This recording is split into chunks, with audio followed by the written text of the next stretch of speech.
The game's so potent, it actually took OBS down and killed the stream briefly.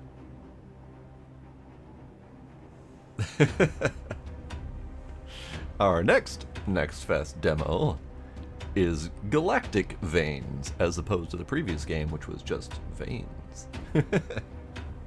But yeah, it chunked so hard at loading the game that it took OBS down and killed the stream briefly. So, it better be good. It had better be good. We do not have settings, so here's hoping it's not too loud or too sensitive. But it looks pretty. It's a good start. It looks really pretty. The emergency warp exit may have disrupted several ship functions. I will now guide you through the system verification protocol. You have to manually skip to the previous or next steps, okay? Hold left alt to get the mouse cursor. This is good. Oh, jeez. Alright. Okay. It's pretty. It's very pretty.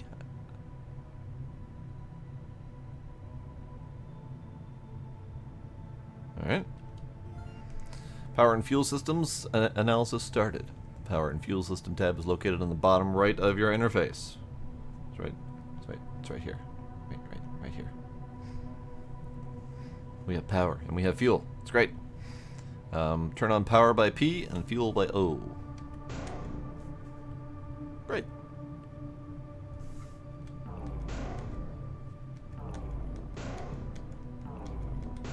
Okay. Done it. Integrity system analysis started. The integrity system tab is located in the bottom left corner of your interface. It displays the ship's current integrity level and repair rate. If integrity reaches 0, an emergency warp jump will evacuate the ship to safety. However, this emergency escape comes with a penalty. Part of the ship's cargo will be lost during the jump. Okay. Ship's interface features status indicators use color codes to show the condition of key systems.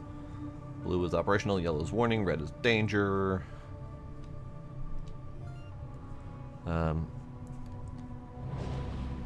Great.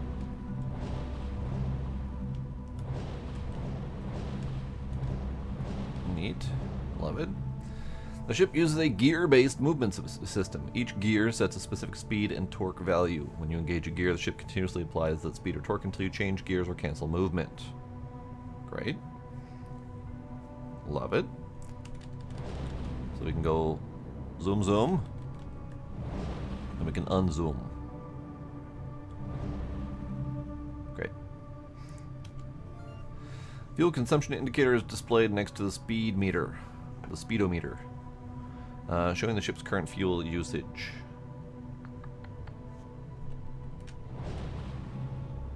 Okay, seems fine. Yeah, okay. Torque left by pressing A or S.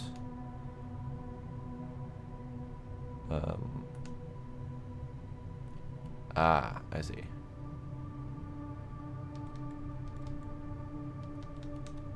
So, much like the zoom zoom, the torque is a constant on toggle. Okay, I can work with that. It takes a little bit of effort to get used to, but I can work with that. The equipment toolbar displays all currently available equipment along with key stats such as energy consumption, range, and ammunition source if available.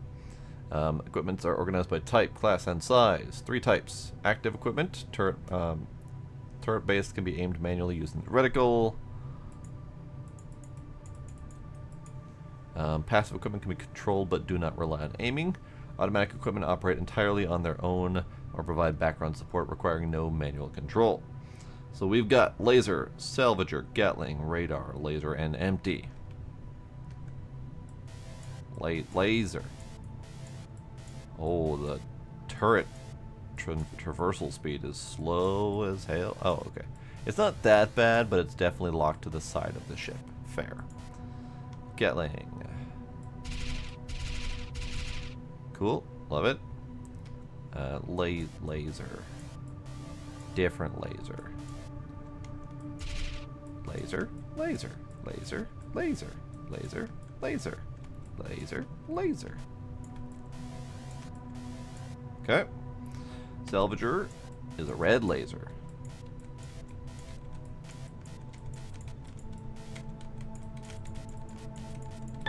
Oop, that was a button. That was a radar. I did it. Aiming system uses a main reticle.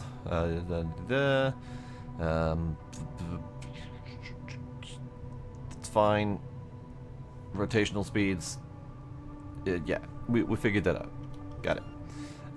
Sizes add another layer to the equipment system. Light, medium, heavy. Larger equipments are generally more powerful and efficient, but come with drawbacks. Ships have a limited number of slots. Each slot restricts. Each slot has size restrictions and rotation constraints. Yes, so I figured that out by realizing that my laser could only point what appears to be. I was gonna say 180, but it's not 180. It's, I don't know, something like a 150 degree arc with ups and downs and whatnot. Okay, that's fine.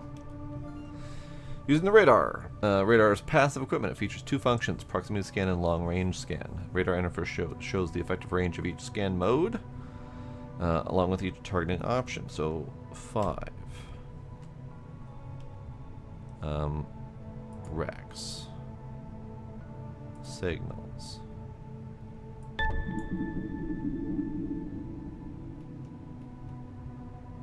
Sure.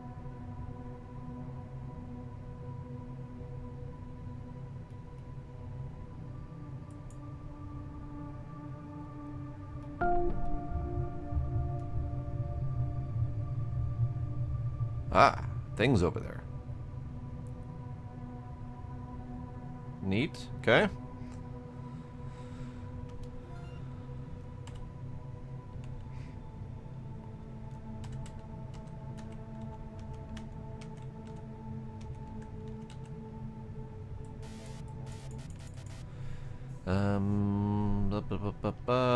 Proc scan with left. Proc scanner has limited range and detects nearby harvestable resources. So if I go back to here, I want materials, and that's it. So ping.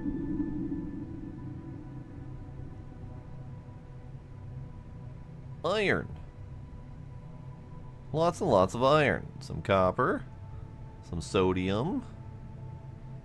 A little bit of nickel. Okay, we have resources. This is great. Love it. Confirm laser system status through a battery of tests. The laser interface allows you to control the output temperature. It also indicates its power value on the right. Select the laser. Aim laser with mouse. The light laser is fast but has low power and range. Limited angle. Medium laser. Medium laser is slower, has more power.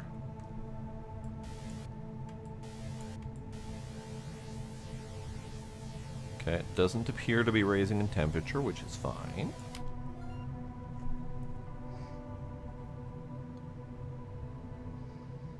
Did that take a while, Iron Ninja? I hope not. Target an asteroid with right mouse. Okay, so let's go back to do the radar scan. Closest stuff was over there.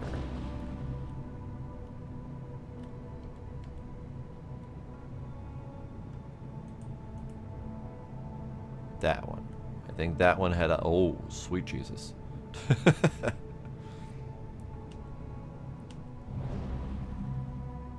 Okay. We have locked on target. Pretty sure. Yes, that one was listed as an iron at 466 meters away. Okay, got it.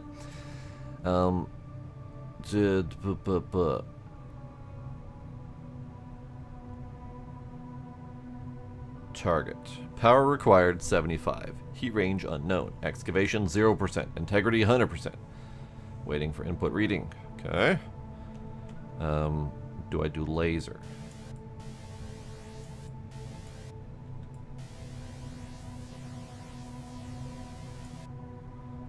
Ah, To make excavation progress, you need to set the correct temperature.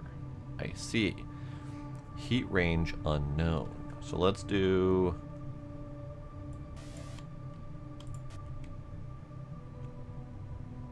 Ah, okay. E.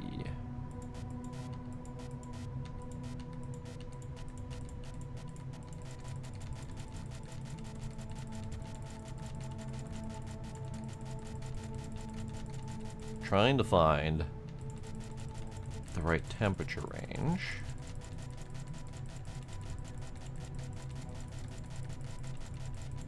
Aha!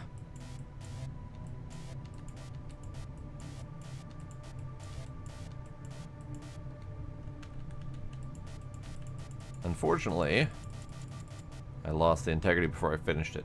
So let's try this one again. So this one is power required 50.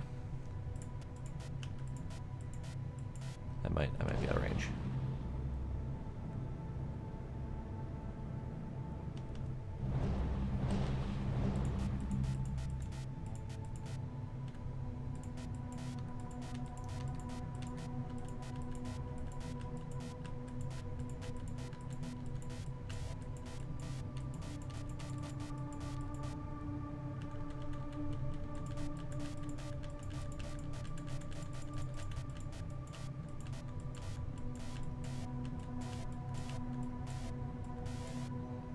So I think that one was a different material.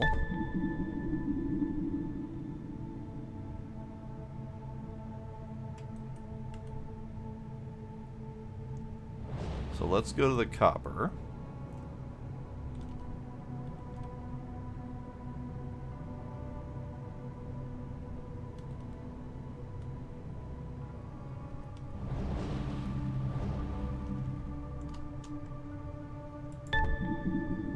Whoops. So yes, that's copper. This is the laser. Unfortunately...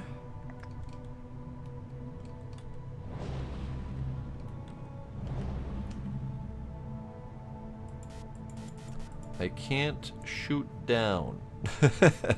Alright. What about you? You are dust. You are dust. You are copper. You are mega dust.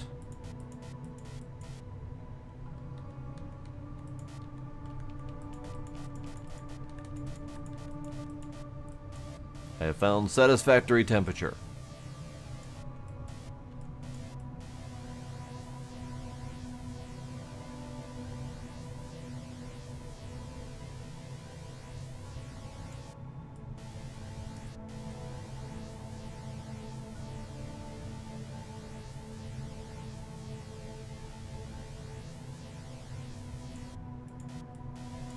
I did it. I got dust. Hooray. I did something. I did something. I don't know what to do with it, but I did something. Mega iron. Here we go.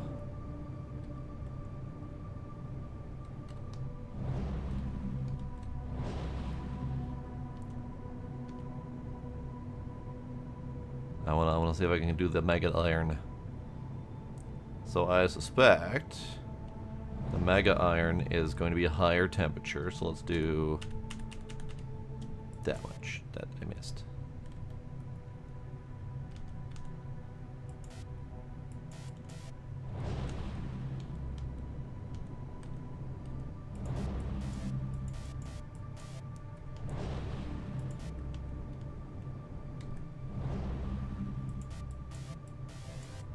Mega iron is not enough power because it requires 150 power, and my highest laser is only 125. So never mind. Fine, no mega iron for me. Let's ping. That is a big old cluster of something.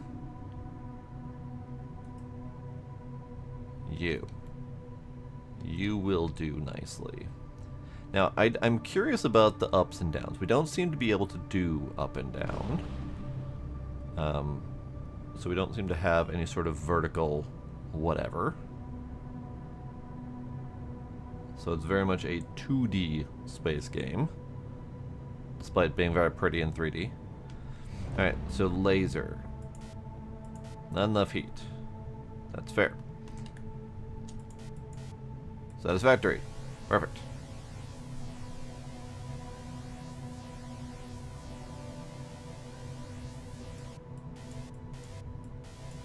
I did it. I got iron. Hooray. Finally figured out how to do iron.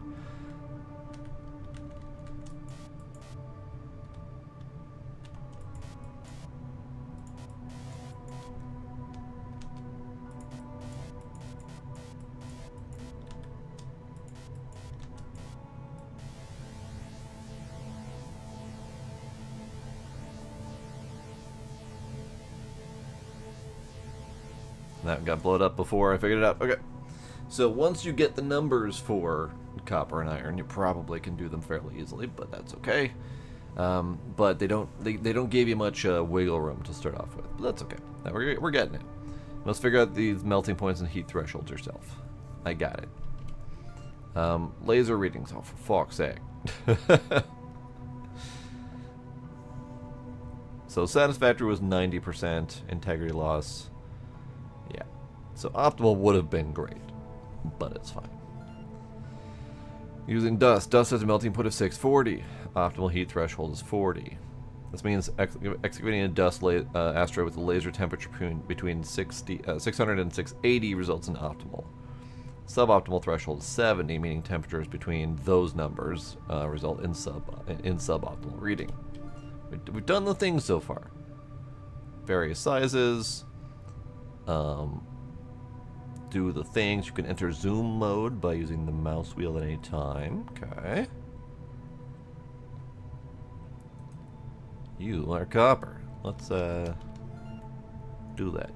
You can manage the ship's interior in the RTS mode. You can build and interact with modules in order to control the and automate. Yeah. Tab. Oh.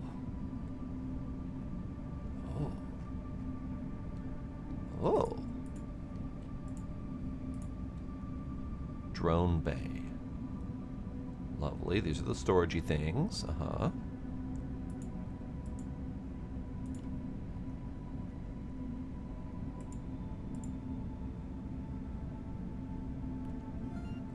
In RTS mode, you control a top view camera. Try moving around the ship. WASD. Rotate left to right. Neat. Zoom your mouse. Interact with the clicks. Okay, so I wish we could move this a little faster. The only module that I seem to have access to is the drone bay. Everything else does not appear to be interactable.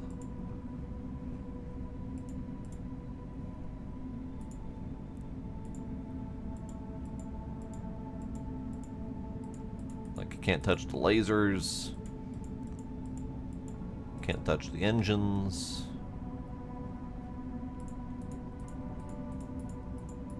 Okay. Harvested resources will be stored in the drone bay. It's the only module that cannot be built and is included on every ship. Interact with the drone bay with a click. Opens the interface, displays the storage as well as the output storage. Output storage holds resources being dispatched and waiting to be transferred by a worker. Drone bay is set to auto unload. Disable auto unload manually. Sure. There's a lot of information going on here. To get workers and storage to transfer resources from the drone bay, we must research to build necessary modules. Okay, so research this thing. Oh boy. Okay, so we have 20 tokens available, and it costs tokens to do the things. But researching iron gives me metal storage, crystal storage, iron ingots, smelter. I think copper gives me smelter. Maybe iron is required for smelter as well, like both of them. Dust gives me workshops, laboratories. Research the workshop. Research dust. Research iron. Workshop. Metal storage. Are those things happening?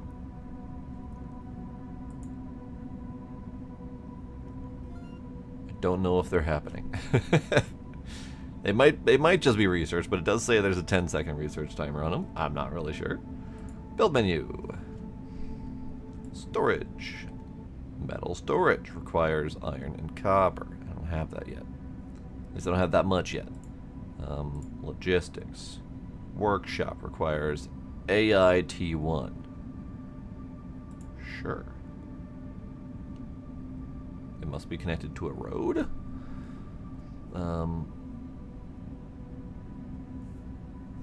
Can we rotate the thingy?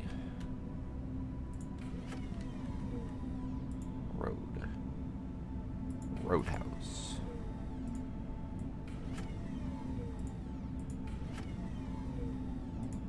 Oh boy, would that be nice if you could do more than one road at a time.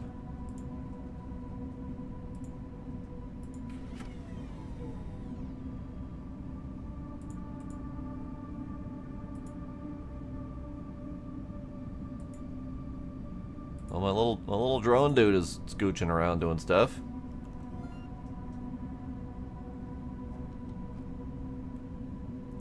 I feel like there's a lot going on here, but I'm not sure there's a lot to do yet. I mean, we have a lot of research to do, including, I'm trying to, can't read all that, including researching various materials, refining the various materials, possibly doing the interior of the ship to automate smelting and assembly of things, more assemblies, get some radars, get some better salvagers.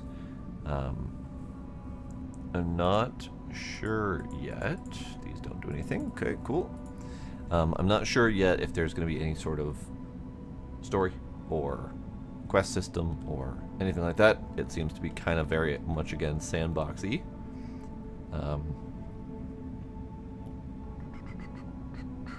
Be limited to one workshop. That's fine. Does the workshop do anything? It does not do anything. Build and connect modules. Build a road coming from the drone's bay connection point from here to here. So they seem to be connected. Connection point there, connection point there. Seems to be good. Build metal storage, connect with road, storage, workshop, drone bay. So I would have to go out and get more metal.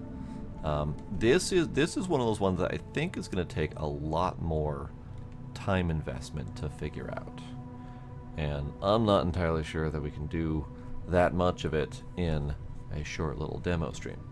So I think I'm going to call this one here, and I might tinker around with it in my off time, but it's looking kind of like it's mostly just open sandbox at the moment. It's got a lot of promise though. It's got, you know, flying around, mining, salvaging, stuff that I love to do in space. And then this RTS mode to manage the internal workings of your ship is a really neat concept. I kind of dig it. So I'm curious to see where they're going to take that. Let's power through this very lengthy tutorial. Now, I will say, the previous games that we played have had no tutorials whatsoever. So the fact that this one has a staggering tutorial that probably would have taken over an hour to complete is much better than some of the other alternatives. Now this was a button I saw in one of the last options. It said to teleport to the tutorial, or to the base. So we're here now. Apparently we have a big old base located orbiting black hole. It's kind of neat. What does this button do? This button do? Right here. Those look like salvageable ships.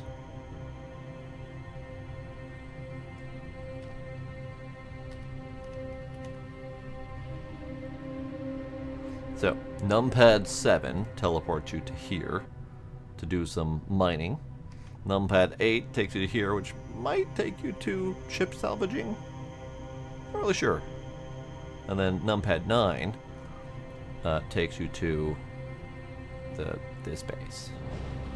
Let's go see what the docking does.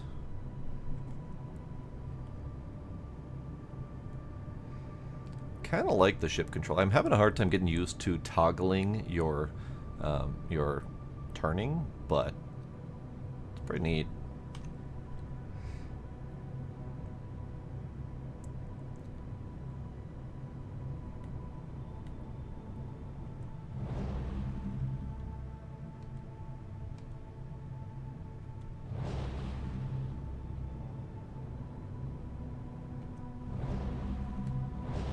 I'm here. Oops. I am theoretically at the dock. I don't know what that does for me. But I'm here. That's where reading the tutorial would have probably come in handy, to figure out what I can do while at the dock. But it's fine. Again, it's one of those ones where I'm going to probably tinker around with it in my off time to see what it can do. But I'm definitely curious about this to see where they're going to take it. Are they going to have combat? Is it purely going to be mining and salvaging? I would be happy with just mining and salvaging. But I'm curious what they're going to do with it. How much automation are we going to do? Can we get bigger, better ships to do more automation? Because it didn't look like there was that much room in that ship to expand operations to manage all of the different resources. Maybe there was. Maybe those different things are a thing. But yeah, I'm curious. I'm really curious. I like the look of it. It's very pretty. It's very orange. Hope they introduce more colors. This was the closest to other colors that we've got. Being this kind of dark bluish gray kind of space, but very much orange. I like it. I like it. Skip tutorial already did. Sure. Quit. Next game. Next game. Next game.